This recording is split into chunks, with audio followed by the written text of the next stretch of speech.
Hi, everyone. Welcome to Success Connect. As you know, we are normally with you in person at Success Connect, but this year we're coming to you live from our home offices. My name is Emily Wilson. I'm with SAP SuccessFactors just outside of Washington, D.C. And I'm joined today by Tim Flaherty, EVP and CFO of Enable Injections, a Cincinnati, Ohio-based company that develops and manufactures really innovative drug delivery systems. Hi, Tim. Welcome. Hi, Emily. Thanks. Glad to be here. I'm also joined by Mark Starfield, who's the Group Head of HR Systems at Vodafone in the UK. Welcome, Mark. Hi, Emily. Thank you for the opportunity, and I look forward to talking to you. I'm really looking forward to this chat as well, because the topic of intelligent enterprise featured prominently in the Sapphire Now keynote, and you two gentlemen are definitely representing intelligent enterprises. So let's get right to why people are tuning in, and let's talk about how you are using HXM solutions and SAP S/4HANA. Mark, I'm going to start with you. So I know Vodafone has over 100,000 employees and almost 400 million mobile customers in 25 countries. You guys are providing Europe's largest 5G network, and a lot of people obviously really are relying on you now, probably more than ever.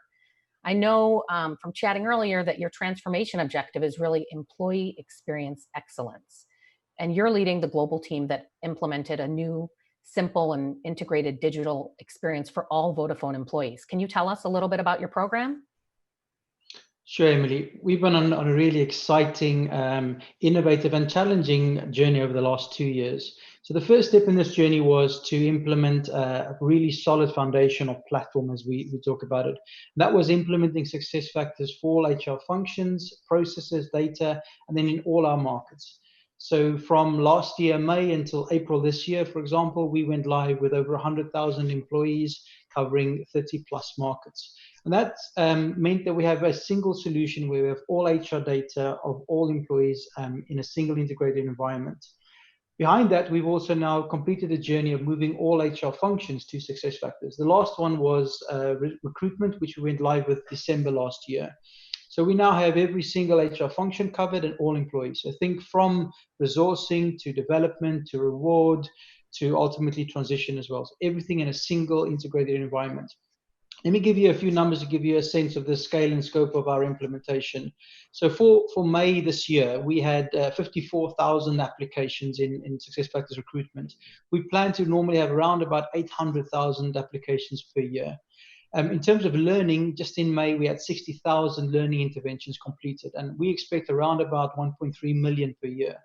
Learning is interesting as well, is that we have over 200,000 users, and that's because we not only use SuccessFactors Learning for our employees, but we also use it for our partners and some of our joint venture environments.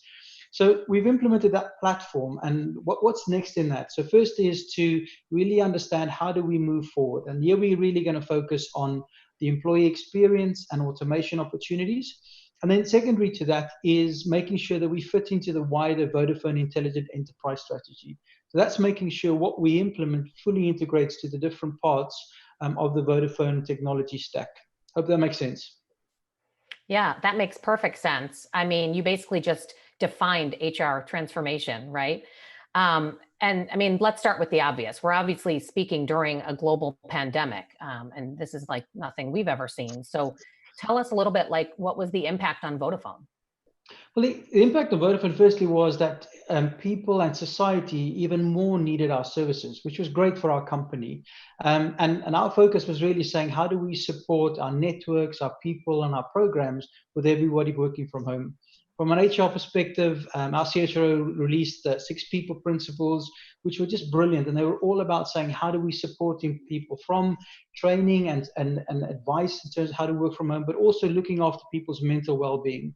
So our focus really shifted on saying, how do we continue to support the environments and make sure we do all we can to support our employees working from home. I think a lot of companies are really having to deal with that as well. At Vodafone, did you find that you needed to realign resources as you were shifting to remote work? Was that a challenge that you came up against? It wasn't so much about realigning workforce to work from remotely, because we've always been quite, especially in my area, very diverse. So we've always worked in many different markets and cultures in a way that needed to work remote to an extent. I think what it did do is it kind of brought forward some of our thought process about the future of work. Somebody summed it up best the other day by saying that the narrative will change from working from home to working from anywhere. And I really like that as a language of thinking about what are the skills, what are the environments, and how do we mix that to create these really good working experiences. I love your focus on the people at Vodafone. It sounds like they're always really in the forefront of all of the decisions that you make. Um, Another question before we move on to Tim. If we think about business continuity, I know that's a critical factor right now. And obviously, we all had to really react very quickly to really changing business priorities, and also things like legal measures that are being set up or being loosened at a pace like we've never seen. So, how are you guys tackling that? You are ensuring business continuity and also ensuring compliance. So when the pandemic started, we kind of had a look at our, if I call it our book of work, and we decided to take our whole planning increment for the quarter and move that one quarter out. And we took all the capacity we had and said, let's really look at those legislative changes that have come in for HR so we can respond to them, focusing on also simplifying as much as we can the experience for employees. So for example, we changed our objective setting process to focus just on a single quarter, made it much simpler, so less input required from people, but try to kind of create a little bit of simplicity in so many complex changes. We then really focused on saying, how do we enable those things that are not easily done if you can't be in the office? And that was really focusing on virtual learning and using tools like OpenText and DocuSign linked to SuccessFactors to support things like document generation and new people onboarding. Fantastic. Yeah, it's really phenomenal how much we have to rely on technology today and how much technology can help us all. Thank you for that.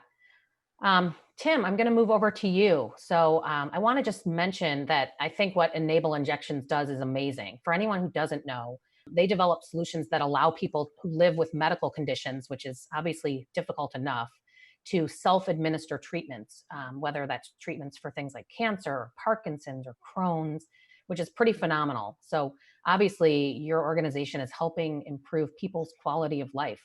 Tell us about how you've had to shift due to COVID-19. What was the effect on your business and your organization? Sure, Emily. As you can imagine, we are an essential business.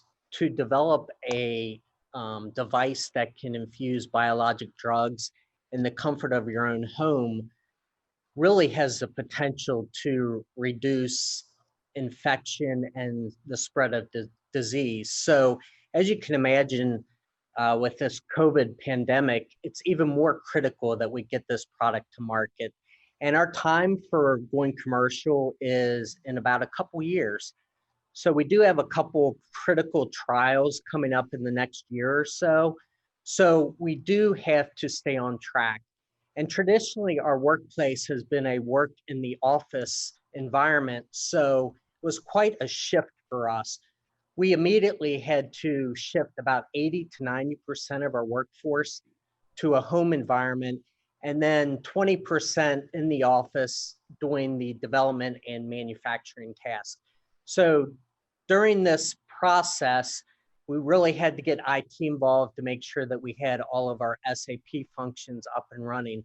S/4HANA, document management, learning, training, also onboarding and recruiting.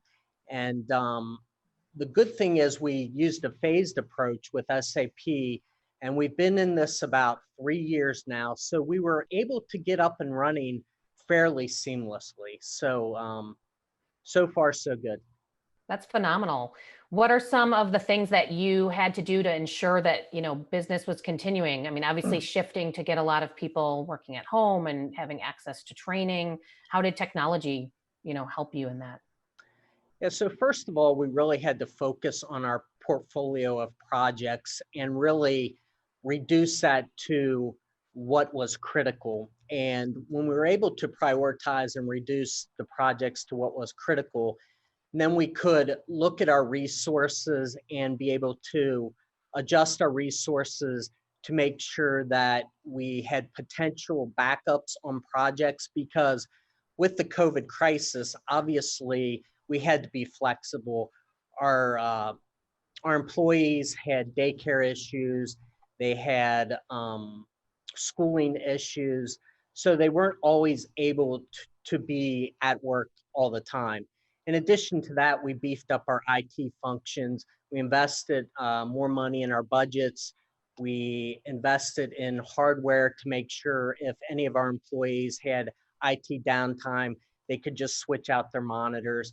In addition to that, we implemented a safety ambassador for COVID, which actually made sure that we followed the guidelines and kept our employees that were in the office as safe as possible to make sure that they could continue to work to meet their goals and objectives. That is like the definition of reskilling, right? I mean, in January, you probably were not planning on a safety ambassador headcount in 2020, right? No, we weren't. And you know, reskilling is critical in this environment. You really need to look at employees that have IT technical skills and also adaptability.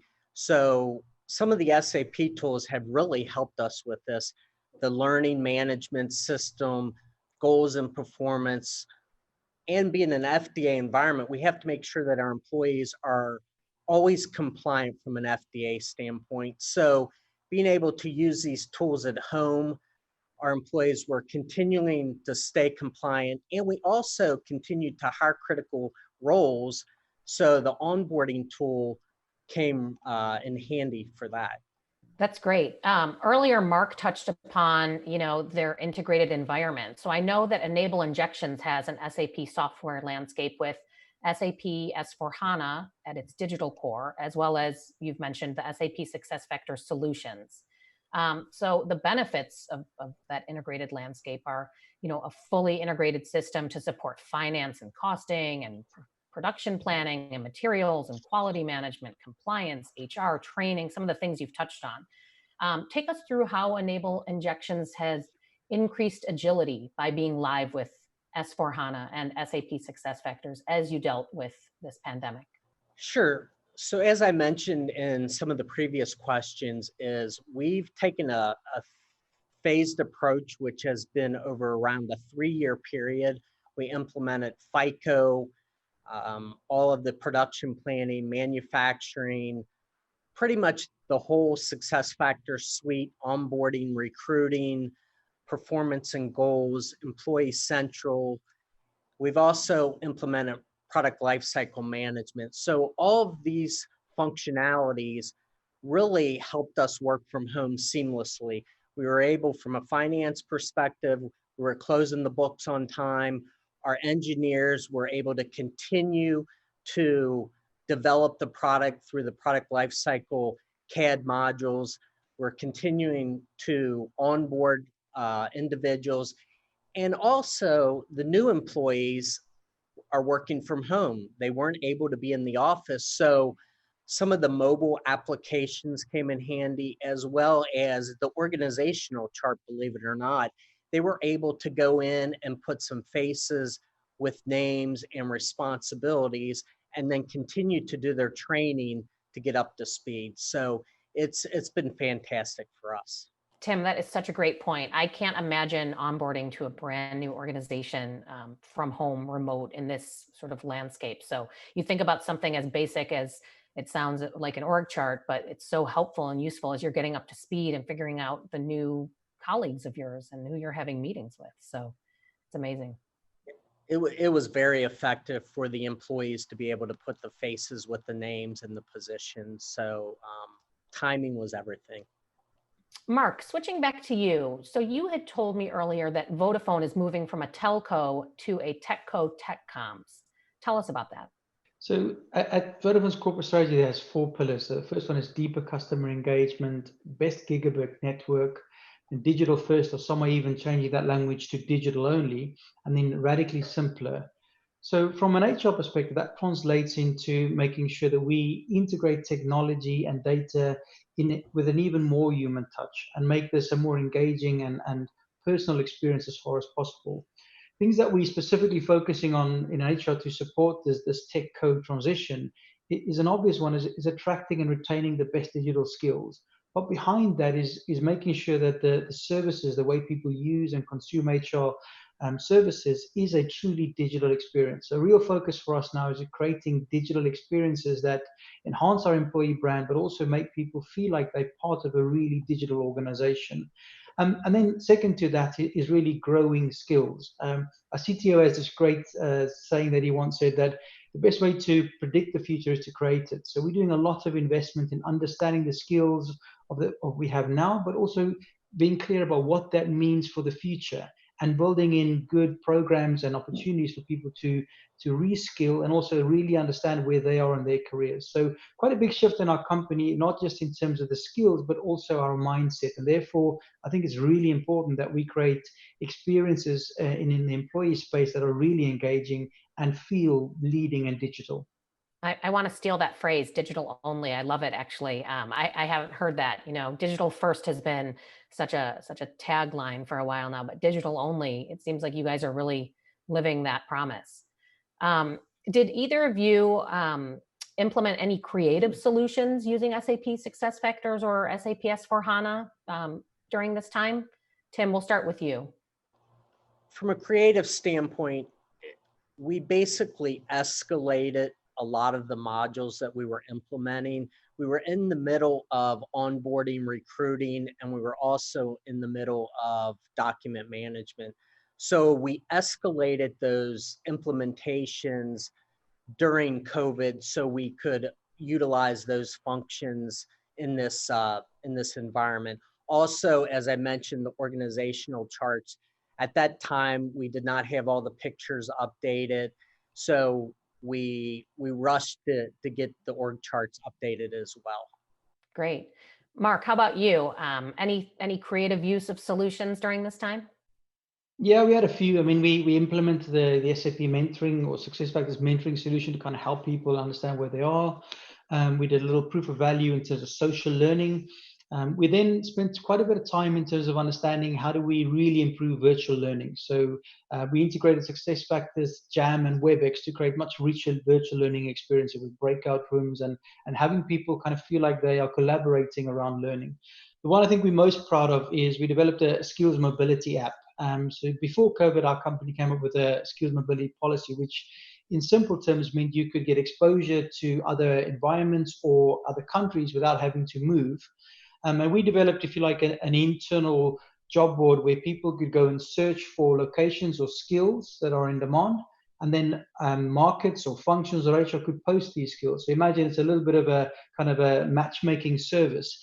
But the real benefit for us is that we now have up-to-date information about skills that are required in the organization, so we can shape some learning interventions. But also we have employees having a real and positive incentive to add their skills. And those two things we've developed, and they integrate into a really great user experience, which we think will give us an opportunity to kind of build on that creative solution and use it for more things internally that relate to skills, but also create internal mobility without the need to actually physically move somewhere. I love that. What a great solution for your employees to be able to do that. I'm just going to have one final question to you both. So just tell us, what's your ultimate vision in terms of HR? Tim, let's start with you. So the biologics market is going to be a $300 to $400 billion market over the next 3 to 5 years. And when we commercially launch our product, we're talking millions of devices out of the gate. So we have to be able to scale our business rapidly. When I started the company in 2015, we just had a few employees. Today, we have 165 employees. So we had the vision to invest in a total ERP suite. We've invested in all of the SuccessFactors tools.